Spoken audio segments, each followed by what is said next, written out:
रिश्तों की।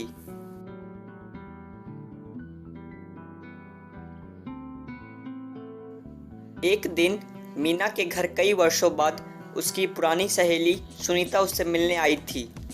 दोनों बातें ही कर रही थी कि थोड़ी ही देर में मीना की ननद, जो कि किसी दूसरे शहर से आने वाली थी, वह भी आ गई।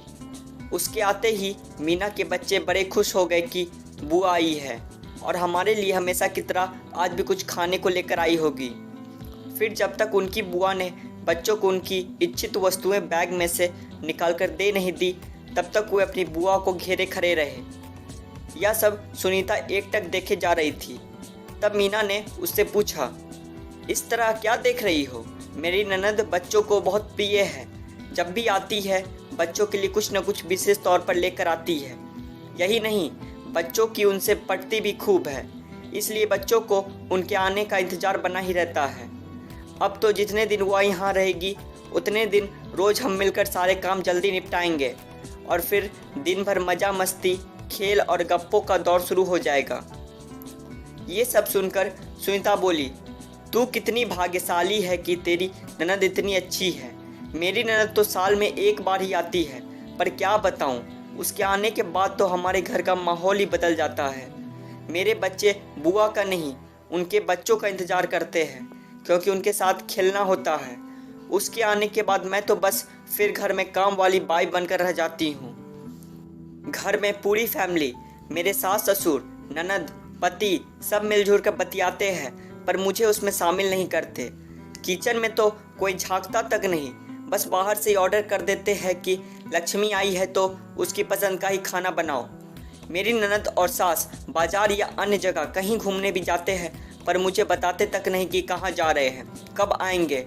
यहाँ तक कि हमारे घर की साल भर की सारी प्लानिंग भी मेरी ननद ही करती है। अभी हमारे घर में रेनोवेशन का कार्य शुरू होने वाला है, ऐसा मेरे कानों में सुनाई दिया है। यह भी मुझे बताया नहीं गया। उसका डिज़ाइन भी वही पसंद करेगी। कहने को मेरा ससुराल मेरा घर है, पर मुझसे किसी बात में राय तक नहीं ली जाती।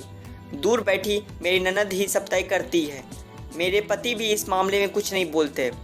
ननद का तो अपने ससुराल और मायके दोनों पर राज चलता है और मैं आज भी ससुराल में अपने आप को अजनबी ही पाती हूँ। सुनीता की कहानी में तो शादीशुदा ननद ने घर में दखलंदाजी की, पर दूसरी ओर हर्षिता की कहानी सुनिए। उसकी ननद घर में ही है। उसकी शादी हो चुकी थी, पर किसी कारणवश उसका तलाक हुआ और अब तो मायके में ही है।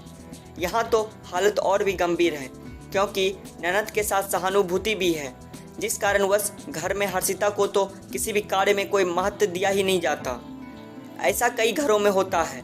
जब बेटी घर में हो तो बहू को अनदेखा किया जाता है, और तो और कोई बहू की तारीफ कर दे तो सास यह जरूर कहती है कि मेरी बेटी भी कुछ कम नहीं है। पर ये औरतें या क्यों नहीं समझती कि आखिर बहू या भाभी भी एक इंसान है। कभी कभी उन्हें भी लगता है कि ससुराल वाले हमें बेटी जैसा भले ही ना समझे, कम से कम घर का एक सदस्य समझकर कुछ तो अच्छा बोल ले। पर ऐसा होता क्यों नहीं? शादीशुदा ननद हो या कुमारी ननद, अगर भाभी के साथ हिल मिलकर रहे और घर के मसलों में उससे विचार विमर्श करे, उसकी राय को भी महत्व दे, तो कितना अच्छा होगा। मनमुटाव भी नहीं होगा और रिश्तों में करवाहट भी नहीं आएगी।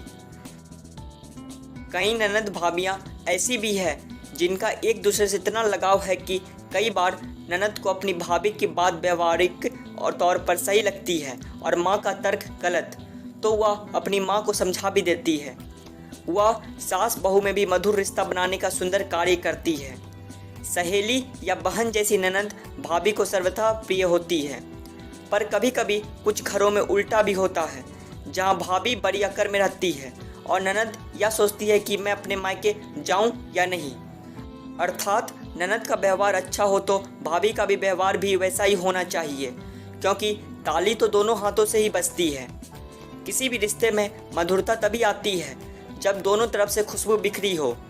ननद और भाभी दोनों ही खुले विचारों वाली होनी चाहिए, तभी परिवार में खुशहाली आती है।